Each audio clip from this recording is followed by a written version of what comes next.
4 દિવસ વહેલા આગમન બાદ દક્ષિણ ગુજરાતમાં ચોમાસું પડ્યું નબળું। આજે દક્ષિણ અને મધ્ય ગુજરાત સહિત સૌરાષ્ટ્રમાં ગાજવીજ સાથે પડી શકે વરસાદ।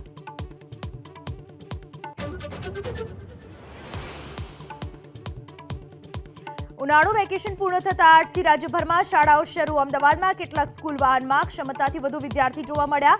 રાજકોટમાં સ્કૂલ વાહન ચાલકોની હડતાળ।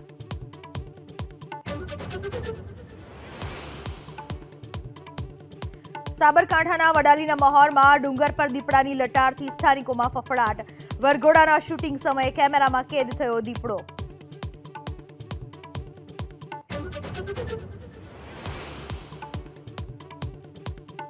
કેબિનેટ મંત્રી બન્યા બાદ આજે સુરતમાં સી.આર. પાટીલનો ભવ્ય રોડ શો।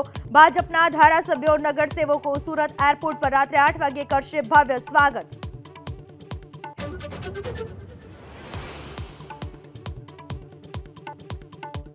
કુવૈતમાં અગ્નિકાંડમાં 41 ભારતીયો સહિત 49ના મોત। વિદેશી રાજ્યમંત્રી કીર્તિવર્ધન સિંહ કુવૈત રવાના। પીએમ મોદીએ ઇમરજન્સી બેઠકમાં મેળવી સંપૂર્ણ માહિતી।